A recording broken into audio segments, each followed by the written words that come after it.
ça y est, on est prêt maintenant que nos serveurs sont installés, on va pouvoir enfin se lancer donc à écrire du code PHP. Alors pour cela, la première chose à faire, vous allez vous rendre dans le répertoire qui contient donc le site internet PHP. Donc moi sur Mac, j'ouvre le répertoire htdocs. Si vous êtes sur Windows, donc c'est le répertoire 3W. Une fois qu'on est dans ce répertoire, là vous pouvez créer donc un nouveau fichier, donc moi je l'ai appelé index.txt, et surtout, eh bien, ce nouveau fichier, il faut lui donner l'extension .php. Donc là, je le renomme et je lui mets donc .php. J'utilise bien donc PHP. Une fois que ça c'est fait, eh bien, on va ouvrir notre fichier donc dans notre éditeur de code, donc index.php. Pour l'instant, moi j'ai mis vraiment les balises de base en HTML. Alors ça ne respecte pas les normes W3C, mais c'est vraiment pas l'intérêt de la formation. On va vraiment se concentrer sur la partie PHP. Autre chose à ouvrir, eh bien, c'est notre navigateur internet avec dans l'adresse localhost. On aurait pu préciser /index.php, mais bon, on tombe sur la même page. Hein. C'est la même chose. Quand on ne précise pas d'adresse après localhost, ça va directement sur le fichier donc index.php. Autre chose à vérifier, c'est que nos serveurs tournent. Donc pour ça, je regarde dans MAMP et je vérifie donc que mes deux cases sont cochées. C'est le cas chez moi, donc tout est bon. Je peux débuter, je peux écrire mon premier code PHP. Alors pour cela, c'est le même fonctionnement qu'en HTML. On a une balise ouvrante et une balise fermante. Pour dire je veux écrire du code PHP, je vais mettre tout en haut et je vais lui faire donc inférieur, point d'interrogation, suivi de PHP. Ça veut dire je veux écrire du code PHP. Et quand vous avez fini d'écrire du code PHP, eh bien vous écrirez point d'interrogation et cette fois donc supérieur. Et entre donc ces deux balises, on va pouvoir écrire notre code PHP. Alors à savoir, ces balises vous pouvez les mettre au-dessus du code HTML. Alors là j'aurais pu mettre un peu plus de contenu, hein, si je mets un peu de Lorem Ipsum, voilà, donc du contenu bidon, mais vous pouvez très bien mettre vos balises PHP au-dessus, mais également à l'intérieur des balises HTML. Hein, c'est-à-dire que ça, je peux le déplacer et je peux le mettre à l'intérieur de mon body, par exemple, au-dessus, en dessous, enfin vraiment où je veux. On va maintenant afficher du texte en PHP. Waouh! Il faut bien commencer. Hein. Donc, une fois qu'on est entre nos balises PHP, on va pouvoir faire echo. Donc, echo, c'est une instruction en PHP qui permet d'afficher un texte. Donc, une fois qu'on écrit echo, on met un petit espace, et ensuite, donc, entre double quotes, hein, c'est ce petit symbole, eh bien, on écrit le texte de son choix. Par exemple, coucou, je suis Charlie. Hop. Et on termine toujours une instruction par un point-virgule pour lui dire c'est terminé. Donc, je vais enregistrer ça, je vais actualiser ma page, et là, qu'est-ce qu'on voit à l'écran? Eh bien, coucou, je suis Charlie, donc ça vient du PHP, et ensuite on a le Lorem Ipsum, etc. Donc ça, c'est le texte HTML. Ce qui est intéressant, si on fait un clic droit, afficher le code source, on se rend compte dans le code source de la page qu'à aucun moment, le visiteur ne voit la balise entrante, la balise ouvrante, pardon, de PHP, ni la fermante, et il ne voit pas également l'instruction echo. Hein, c'est ce qu'on a vu dans l'introduction, le code PHP, seul vous le verrez. Donc là, vous dites à PHP, affiche le message là, il affiche ça, mais c'est tout ce qu'il fait. Le reste, ça reste visible uniquement par vous.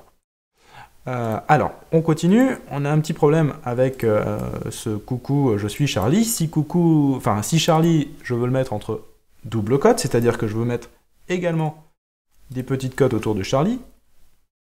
Alors, comme ça. Si j'essaye, eh ben, badaboum, ça marche pas, il va me dire qu'il y a une fatale erreur donc sur la ligne 9, autour donc de Charlie. Hein. Si on regarde, ligne 9, c'est vraiment autour de Charlie qu'il y a un problème. Pourquoi? Parce qu'en fait, on a dit tout à l'heure, je veux écrire coucou, je suis Charlie. Pour le texte coucou, je suis Charlie, on a mis le tout entre double quotes. Mais Charlie, si on le met également entre double quotes, PHP ne sait plus où est le début et la fin de notre instruction echo. Alors pour régler ce souci, il y a en fait un caractère d'échappement qui permet de dire à PHP, le symbole qui suit, ce n'est pas la fin de mon instruction, c'est juste un symbole que je veux afficher. Alors ce symbole, c'est l'anti-slash. Donc on le met devant chaque double quote qu'on ne souhaite pas donc interpréter, mais on veut simplement l'afficher dans le echo. Donc je la mets ici, et ici autour de mon Charlie. Si j'actualise, j'ai bien coucou, je suis Charlie avec les quotes qui apparaissent. Dernière chose à savoir, on peut, dans un echo, écrire du HTML. Si par exemple, à la fin de « Coucou, je suis Charlie, je veux sauter une ligne », eh bien je peux très bien, dans mon echo, directement écrire un BR. Donc j'ai écrit du code HTML par le biais donc d'un echo en PHP. Donc si j'actualise ma page, j'ai bien « Coucou, je suis Charlie » et ça m'a passé une ligne. Si on regarde le code source, j'ai bien « Coucou, je suis Charlie » suivi du BR. Et encore une fois, on ne voit pas l'instruction echo. Les commentaires, alors ça n'a rien à voir avec le fait de lâcher un com sur les réseaux sociaux. Les commentaires en PHP, ça permet de mettre des petites notes dans son code pour s'y retrouver par la suite. L'exemple, vous écrivez 1000 lignes de code en PHP, alors c'est bien, vous connaissez votre code, mais 6 mois après, quand vous allez rouvrir le fichier, ou alors quand vous allez le filer à votre copain, et ben, si votre copain ne connaît pas ce que vous avez écrit, ou si vous consultez le fichier donc 6 mois après, vous allez peut-être plus vous rappeler comment ça fonctionne. Et bien grâce aux commentaires, on pourra préciser, et ben ici je fais par exemple une sacrée purée avec du PHP. Enfin vous pourrez expliquer vraiment ce que vous êtes en train de faire dans votre code. Ça c'est le premier intérêt. Et puis la deuxième chose possible, c'est de commenter des blocs de code. Alors ça c'est pratique quand ça bug, parce que quand ça bug, vous n'allez pas forcément savoir immédiatement c'est quelle ligne qui bug ou quelle portion de code qui provoque le bug. Donc vous pourrez entourer des gros blocs de code avec les commentaires. Ça désactivera en fait le code en question et vous pourrez ainsi juger si c'est la première ou deuxième partie du code qui pose problème. Alors, comment on écrit un commentaire en PHP? Deux solutions, soit on veut commenter une seule ligne, par exemple, là on a affiché donc « Coucou, je suis Charlie ». Pour supprimer cette ligne, enfin pour la mettre en commentaire, hein, on ne la supprime pas mais elle apparaît juste en commentaire, eh bien on met 2 fois le slash au début de la ligne. Si j'enregistre et j'actualise, ça a disparu. Alors ça peut être pratique, par exemple, bon, on peut laisser notre echo, et puis au-dessus, on pourrait dire un petit commentaire, cette instruction, echo, permet d'afficher du texte. Voilà. Vous débutez, donc hein, il faut vraiment expliquer l'intérêt du echo. Bon, bien évidemment, le but, c'est pas de mettre des commentaires sur tout et n'importe quoi, c'est vraiment d'expliquer ce qui est un petit peu complexe dans le code. Alors ça, on vient de voir pour une seule ligne. Maintenant, si vous avez plein de lignes en PHP, alors ce que je vais faire, c'est dupliquer mon echo.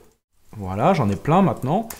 Et si je veux commenter directement tous ces échos, ce que je fais, je me mets tout en haut, je fais un slash étoile, et on voit que tout est en train de se griser, même le HTML. Donc il faut à un moment donné lui dire c'est la fin de mon commentaire. Pour ça, on fait l'inverse, étoile slash, j'enregistre, j'actualise, et si je fais afficher la source, eh bien, à aucun moment les commentaires apparaissent. Encore une fois, seul vous voyez le code PHP.